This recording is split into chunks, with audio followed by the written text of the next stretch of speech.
Bonjour et bienvenue dans cette nouvelle session dans laquelle nous allons voir ensemble l'introduction d'un outil moderne d'automatisation des tests frontales qui nous permet de gagner énormément de temps dans la mise en place de notre environnement de test et dans l'écriture de nos scripts de test, l'outil Cypress. À la fin de cette session d'introduction, tu seras en mesure de savoir c'est quoi l'outil Cypress, comment l'installer, comprendre l'architecture d'un projet Cypress. En plus de cela, tu pourras écrire tes premiers tests en partant de zéro.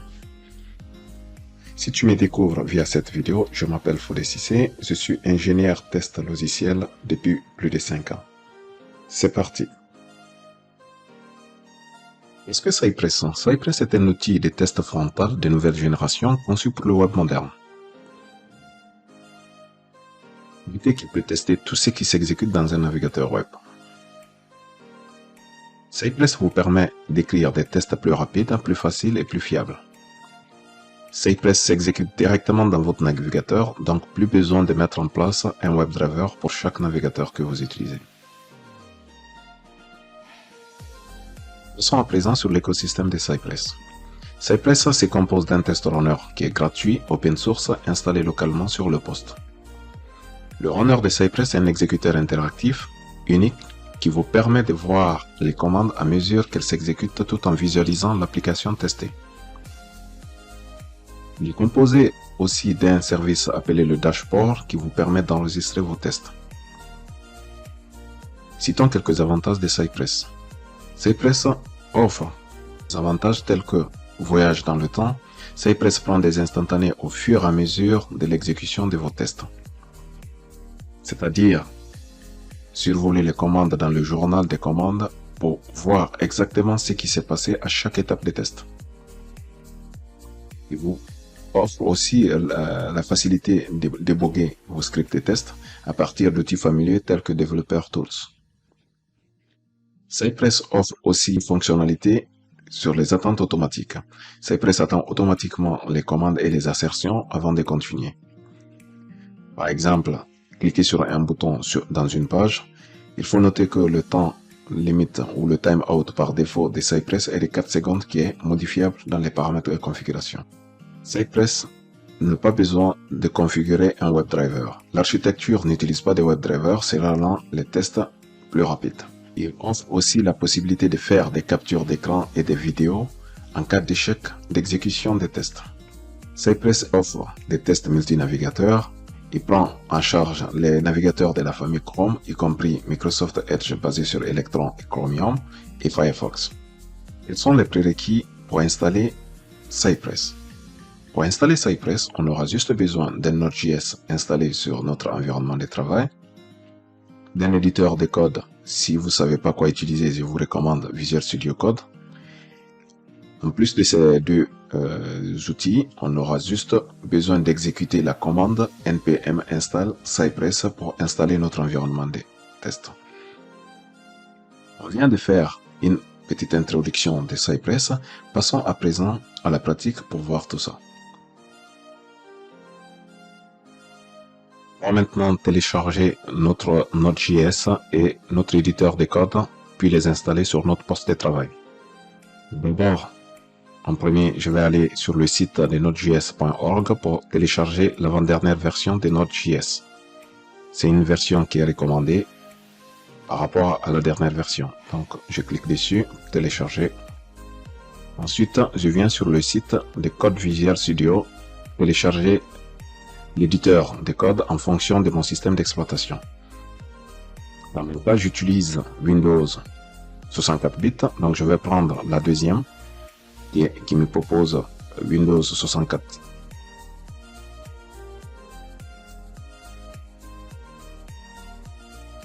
Une fois ces deux outils téléchargés, on va passer à leur installation. D'abord, je vais installer mon éditeur de code. Je clique dessus.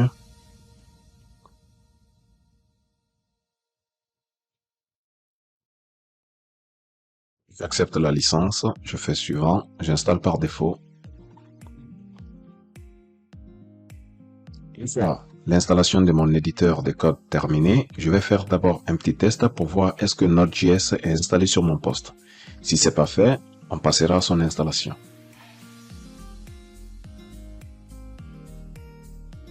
L'installation vient de se terminer. Je clique sur terminer. Et je vais passer maintenant au petit test. Pour faire cela, j'ouvre mon invite des commandes.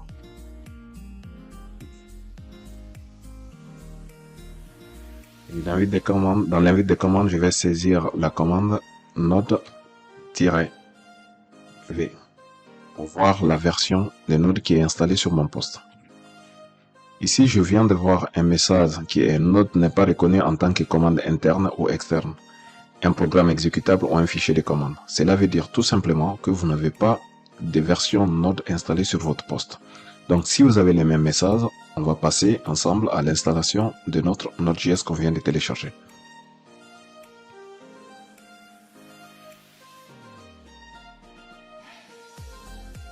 J'accepte la licence aussi. Je clique sur Next. J'installe par défaut. Et une fois son installation terminée, on va refaire à nouveau notre petit test pour voir est-ce qu'il a bien pris en compte la version de Node qu'on vient d'installer sur notre poste.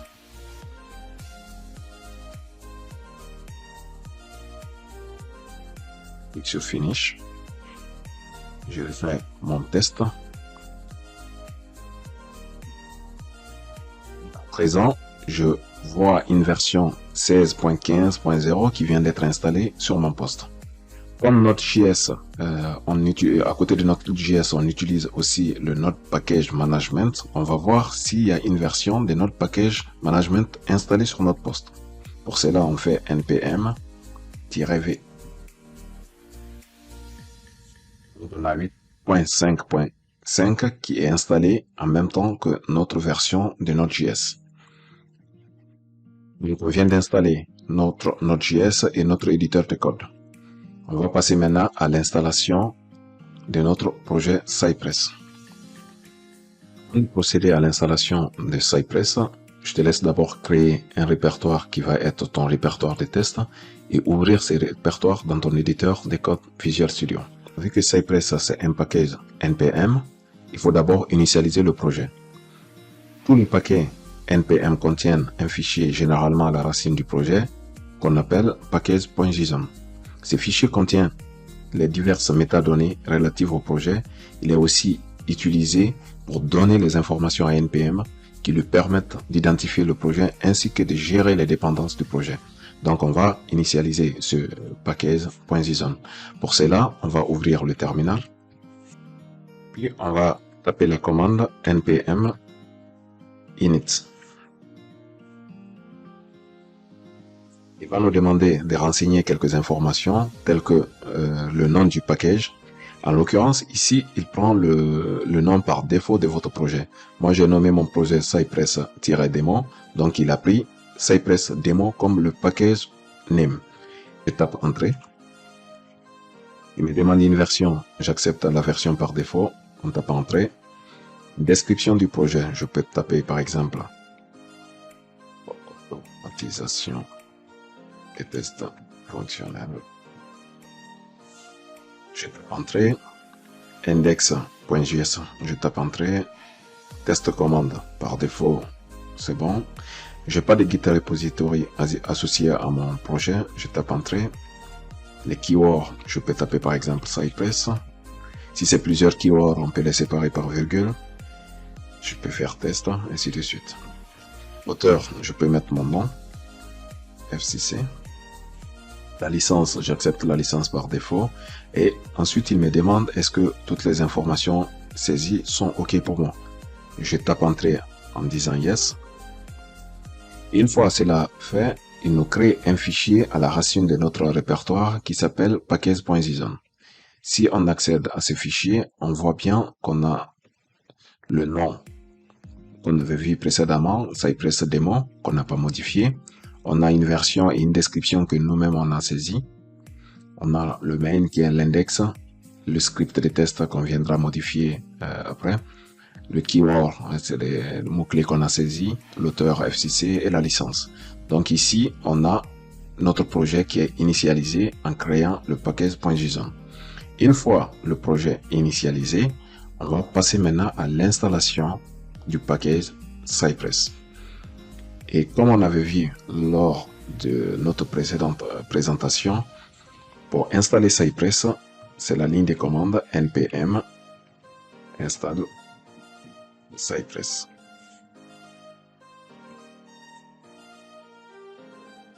On attend qu'il télécharge les différents paquets de Cypress et les installer. L'installation vient de se terminer. Si on regarde à nouveau dans notre répertoire de tests, on découvre un nouveau dossier appelé node module et un fichier appelé package-log.json. Donc, comme on n'a pas lancé encore Cypress pour la première fois, on ne va pas voir des dossiers appelés Cypress dans notre répertoire de tests. Donc, pour voir le dossier Cypress apparaître, il faut lancer Cypress pour la première fois. Cypress est un paquet, donc pour l'exécuter, c'est npx. npx qui est notre package exécutable. npx Cypress open. Donc il va lancer Cypress pour la première fois et on verra qu'à la suite, il va créer un dossier dans notre répertoire de tests appelé Cypress.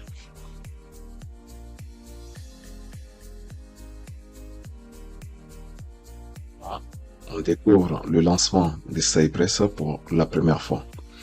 Donc, par défaut, Cypress, après l'installation, il nous offre la possibilité de voir quelques exemples liés à d'autres formes d'utilisation des différentes commandes de Cypress. Donc, nous, pour l'instant, on ne va pas s'occuper de ça. On va juste fermer le runner de Cypress et on revient dans notre répertoire de tests. Donc, on a vu maintenant, il nous a créé un dossier appelé Cypress à la racine du projet. En plus de ce dossier Cypress, il a ajouté un fichier appelé cypress.json. On va passer maintenant à la présentation de l'architecture d'un projet Cypress. On a vu après l'installation et le lancement de Cypress pour la première fois, il nous a créé à la racine de notre projet un dossier appelé Cypress. Dans ce dossier Cypress, il contient 4 sous-dossiers: le fixture, l'intégration, plugin et le support. Le dossier fixture, c'est le dossier statique qui contient toutes les données des tests. Par exemple, si vous voulez réutiliser des données, vous avez la possibilité de venir les stocker là et les réutiliser dans vos différents tests. À défaut, il nous met à disposition un exemple de fichier avec un format JSON qui comporte le nom, l'email et le body. Ensuite, on a le dossier intégration. Le dossier intégration, c'est le répertoire par défaut dans lequel on va ajouter tous nos scripts de test. Toutes nos classes de test seront ajoutées par défaut dans le dossier intégration. Mais si vous voulez utiliser par exemple un autre dossier dans votre répertoire de projet Cypress, vous avez la possibilité de faire la configuration, de cibler ce dossier comme le dossier de test. Puis on a un dossier appelé plugin. C'est le répertoire dans lequel sont initialisés les différents plugins. Le fichier index est exécuté en premier avant chaque exécution de vos tests.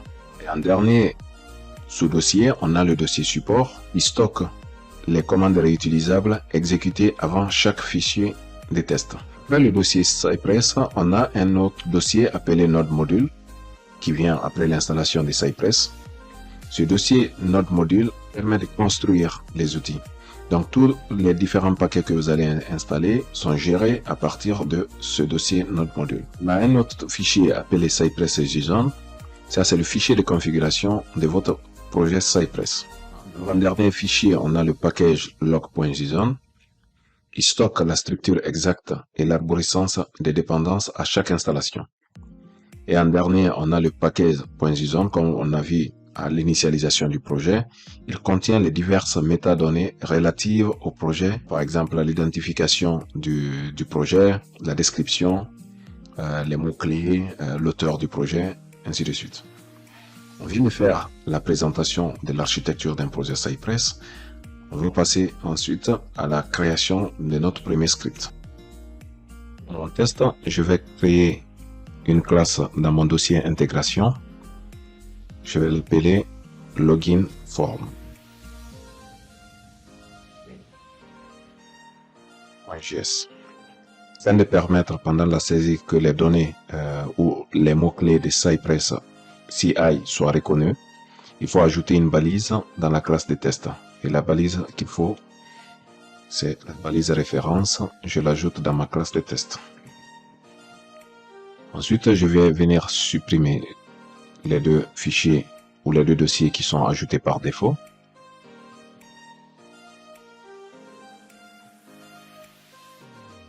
Important de savoir que Cypress utilise le framework Mocha pour structurer les tests. Mocha est un framework de tests JavaScript qui est très populaire, qui nous permet d'organiser nos tests et les exécuter pour nous. Il utilise quelques mots-clés qu'on va utiliser là, par exemple le describe. La fonction describe est utilisée pour regrouper les tests similaires. Il est très recommandé de regrouper vos tests de manière à pouvoir mettre à jour facilement les tests similaires. Test describe, je vais l'appeler login de ma page web.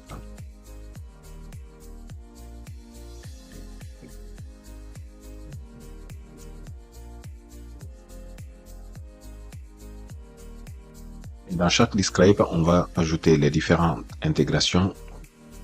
It, qui est un autre mot-clé du framework Mocha. It, ça peut être des différents scénarios de votre test. Donc là, par exemple, je dis, je me connecte avec mon login et mon mot de passe.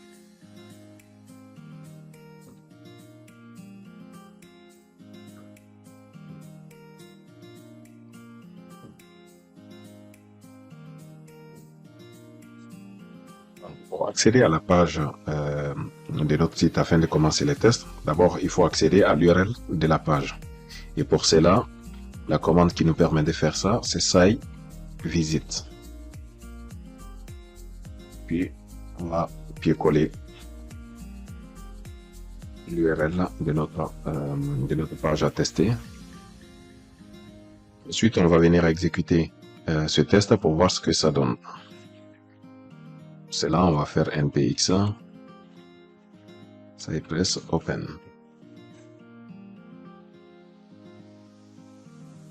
Donc là, on vient de charger la page qui permet de répertorier l'ensemble de vos scripts de test. Donc, comme on le disait précédemment, tous les scripts de test sont par défaut dans le dossier intégration. Donc, ici, on a le dossier intégration avec un seul fichier de test qu'on a créé, login form. Le browser de test, vous venez juste là, et en fonction du browser qui sont installés sur votre ordinateur et qui sont pris en charge par le framework Cypress, vous avez la possibilité de naviguer entre les différents browsers. Si par exemple vous avez plusieurs fichiers de test et que vous voulez lancer le tout d'un seul coup, il suffit de cliquer sur le run à côté là, qui va exécuter l'ensemble des fichiers de tests qui sont dans le dossier intégration. Mais ici, dans notre exemple, on a un seul fichier dans notre dossier d'intégration. Donc, pour lancer ce fichier d'intégration, il suffit juste de cliquer dessus. Et quand on va cliquer dessus, il va exécuter ce test-là sur le navigateur Chrome. Donc, là, on va cliquer dessus. Et ensuite, il va lancer notre runner. On a un message qui nous dit que Cypress n'a pas détecté de test dans le fichier. Ça, c'est tout simplement, c'est du fait qu'on n'a pas enregistré notre test. Donc, je vais venir enregistrer le test. Et on va voir à présent qu'est-ce que ça donne. On vient d'accéder à notre site démo où on a la page d'accueil pour nous permettre de saisir le username et le password. Ensuite, cliquer sur le bouton Sign In pour se connecter. Donc, on va revenir sur notre classe, dans notre classe de test pour modifier un peu notre test. Avant de modifier d'abord la classe de test, il faut d'abord cibler les différents éléments sur lesquels on va interagir. Donc, si on revient sur notre runner, ici, on va faire déjà une petite présentation sur le runner. Le runner de Cypress se présente ainsi. À gauche, on a le journal de commandes où sont affichées les différentes commandes qui sont exécutées au fur et à mesure que votre script s'exécute. Et à droite, vous avez la fenêtre qui vous permet de présenter l'exécution de votre application. Tout en haut, ici, à cet endroit-là, vous avez l'URL de votre application. Ça, c'est la taille par défaut de la fenêtre d'exécution du runner. Et un petit outil qui est très intéressant, cet outil-là qui s'appelle Open Selector, il vous permet de sélectionner ou de prendre les sélecteurs dans votre page d'exécution, dans votre page d'application par exemple.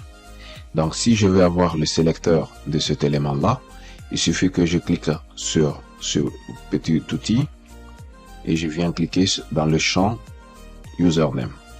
Il va m'ajouter dans le champ un sélecteur avec un ID Username. Donc pour cela, il suffit juste de cliquer dessus pour copier et je vais venir le mettre dans ma classe de test. Vu que j'ai le sélecteur de l'élément en question, je peux taper mon ID qui sera par exemple Username. J'enregistre et je reviens dessus sur ma classe de test. Je vois qu'il a saisi Username. Je peux réexécuter ça plusieurs fois. Pour cela, je clique sur Run All et il a réexécuté le test. Il a accédé à la page de mon application, puis il a saisi mon username dans le champ que je lui ai indiqué. Ensuite, je vais venir saisir le mot de passe. Pour cela, on va faire la même procédure. Je clique sur l'élément, je viens cliquer sur le champ que je veux avoir le sélecteur, je copie et je l'ajoute dans ma classe de test. Je tape aussi mon mot de passe. J'enregistre, puis je reviens voir qu'est-ce que ça donne. Donc là, si je réexécute à nouveau, il m'a saisi le username et le password. Tout ce qu'il nous reste à faire, c'est de cliquer sur le bouton Sign In pour accéder à l'application. Donc pour cela, on peut venir cliquer sur le sélecteur. On clique sur le bouton. On a le sélecteur de l'élément. On le copie et on l'ajoute dans notre classe de test. Vu que c'est un bouton pour accéder dessus ou pour actionner dessus, on va faire clic. J'enregistre et je viens dans ma classe de test, dans mon runner, et je vois l'exécution a bien fonctionné. Si je réexécute ce test, je vais voir qu'il est venu, il a saisi le username. Ensuite, il est venu, il a sélectionné l'élément le password. Il est venu saisir le password. Il a sélectionné l'élément, le bouton que je veux cliquer.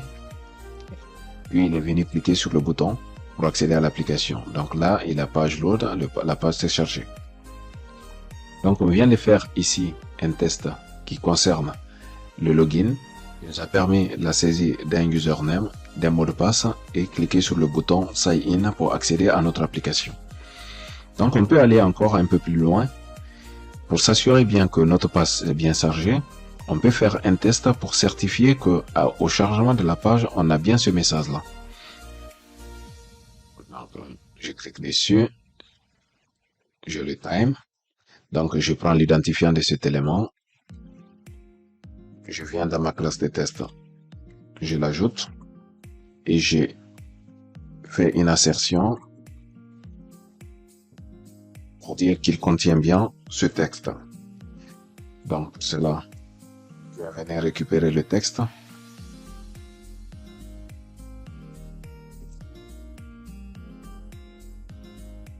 Et une fois que je vais enregistrer, il va me faire une assertion. Il va venir saisir l'ID, le mot de passe, et me faire une assertion pour dire que, une fois accédé à l'application, j'ai bien ce message-là.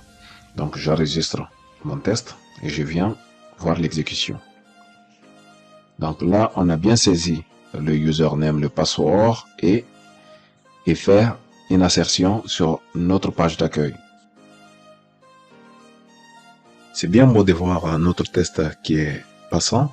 On va faire un second scénario qui va faire échouer notre test. Pour cela, on va prendre le sélecteur de notre solde. Je clique sur le sélecteur, je viens sélectionner l'élément. Je copie le sélecteur, je l'ajoute dans ma classe de test. Donc cette fois-ci, je vais créer une deuxième intégration. Donc it, je vais l'appeler vérification du solde.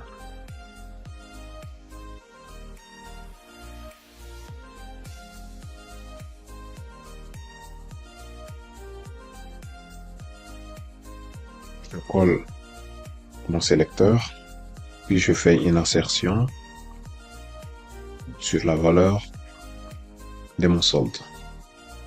Donc pour cette insertion, je vais juste saisir une valeur, je vais faire 17 500. J'enregistre, j'affiche le runner. Et si vous remarquez bien, il est en train de chercher la bonne valeur. Je réexécute pour bien visualiser. Le deuxième test prend un peu de temps à s'exécuter. Donc tout simplement, c'est le timeout qui est paramétré par défaut qu'il est en train de consommer. Dès que le timeout qui est configuré par défaut s'écoule, le test il échoue tout simplement s'il ne trouve pas de bonnes valeurs dans le DOM. Donc ici, notre bonne valeur est 17 800. Donc si on pointe sur le sélecteur en question, il nous dit bien l'élément en question contient une valeur 17 800. Et nous, on a ici 17 500 dans notre test.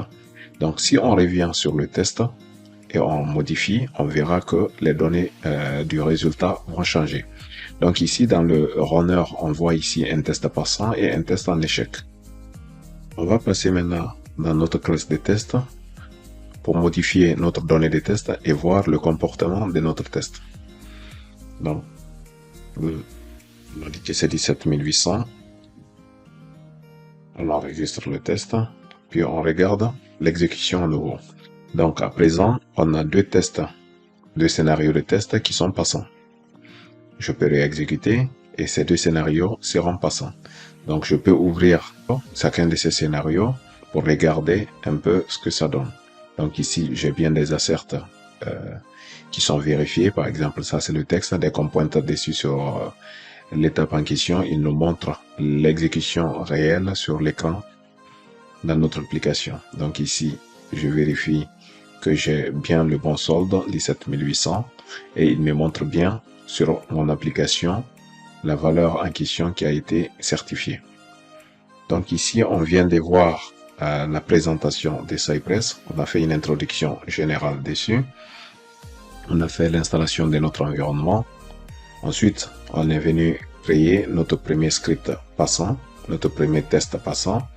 Puis, on a fait un test en échec pour visualiser tout ça.